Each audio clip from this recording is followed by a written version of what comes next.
Indiana Jones and the Dial of Destiny is the fifth installment in the Indiana Jones franchise, which is one of my favorites of all time due to those first three films. I was very excited for this one because I've never got the chance to see an Indiana Jones movie in theaters, or at least the real theaters. I think I saw Raiders at a drive-in or something like that, but as I said, I love the first three films. I think they're incredible. I will rank them in the next few days. Kingdom of the Crystal Skull is not a good movie for me, so I was hoping this one would be at least better than that, and in my opinion, it definitely was. This is the first Indiana Jones film to be directed by somebody other than Steven Spielberg, which is obviously a huge task because Indiana Jones is one of the best and most iconic characters of all time, so I thought James Mangold did a really good job here. He directs the action sequences sometimes with a bit too much shaky cam, but there are some really exhilarating shots. Again, nothing that comes close to the way that Spielberg made it back in the 80s, I will say, because the action in Kingdom of the Crystal Skull is much worse than this. So when I'm comparing him to Spielberg, I'm comparing him to Spielberg in the 80s for this franchise, but I'm not going to talk about Crystal Skull all that much in this video, but there's a lot of shaky cam in certain scenes, but there's also some times where we get these beautiful wide shots where it kind of establishes it, but it's not just an establishing shot. It'll cut back between very close moving shots to big wide shots so that you always have a sense of direction. And the last time I will talk about Kingdom of the Crystal Skull is that in that film, one of my biggest problems is that there is no sense of location or what's happening, whatever. It all just feels like a soundstage. Like it all just feels like sets that are, 2 blocks away from each other. Whereas this film felt like we were traveling around the world again, just like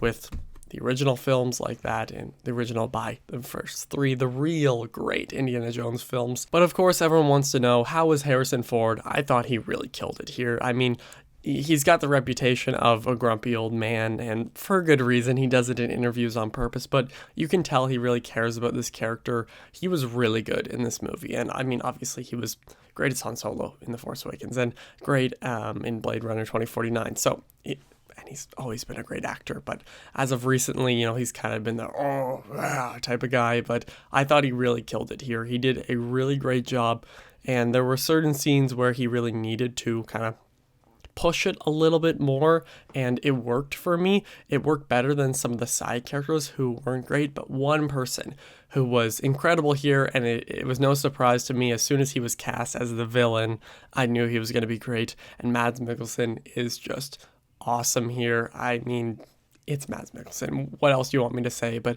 I knew from the minute I heard him being cast that he was going to be a great villain, and he is a clear standout here. We have a very unnerving enemy in this movie. I think that's the best way I can describe it, and you can really tell, he has a very clear motive here, and this movie isn't all over the place in the way of like, I wonder what this villain's trying to get. Oh, they're trying to get this. Oh, they're trying to get this.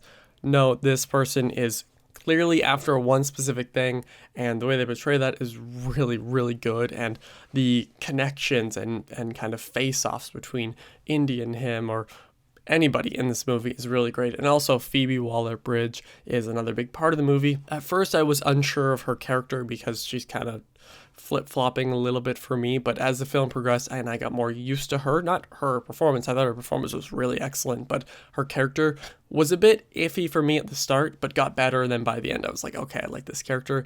And then some of the meathead, side villains, the minions of them, they were okay. I mean, it's nothing as memorable, again, as something like the guy who gets thrown into the airplane propellers, like in Raiders. Like, there's just some characters in those films I'm like, you are so specific when it comes to the villains and the villain sidekicks and stuff like that. Whereas this film didn't have that as much, but I still enjoyed it. And yes, it is really long, and it doesn't quite feel like 2.5 hours, but there was a good section, probably of about 20-25 minutes, where I was like, okay, they could have cut this.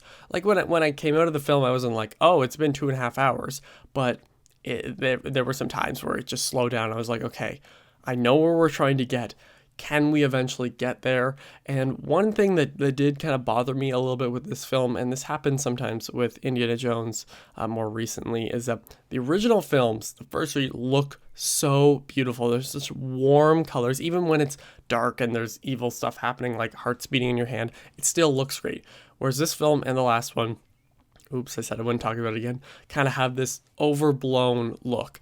And it takes me out of it because it feels almost unnatural. And a lot of this film is shot at night. There are, a decent amount of the important scenes. And it works sometimes. But then when you go from that to very overblown sky and stuff, like, it's just not something I personally prefer. I like the heavier contrast type stuff. But I enjoyed this film. Overall, it was fun. I want to see it again. I probably will, because there's some things that I'll need to watch again and be like, oh, I caught that. And yes, all the callbacks were nice. It was fun, and I feel like I enjoyed this about as much as the average person, even though Indiana Jones is one of my favorite film franchises of all time. But go see it. You definitely should. Indiana Jones and the Dial of Destiny has its thrilling moments, but also falls flat at times. I enjoyed the film overall due to the exhilarating action sequences, tense character connections, and the villain. The film lacks some of the charm that the original three have, but decades later, I've come to expect that. I'm going to give Indiana Jones and the Dial of Destiny a 3.5 out of 5. This film is quite fun. I enjoyed it. It has some clear standout moments and some other moments where I was like, okay, this is not my favorite. But I will say, I hope all you go to a theater where somebody who is sitting 3 seats away from you isn't going every time something they don't love happens, because that shit is so annoying. But thank you all for watching. If you've seen the film, let me know what you think of it down below. I know it's kind of splitting people a little bit. I'll have a ranking of the movies up soon and a tier list if I can find one when it comes to the characters. But thank you all for watching. I will see you guys next time. Over and out.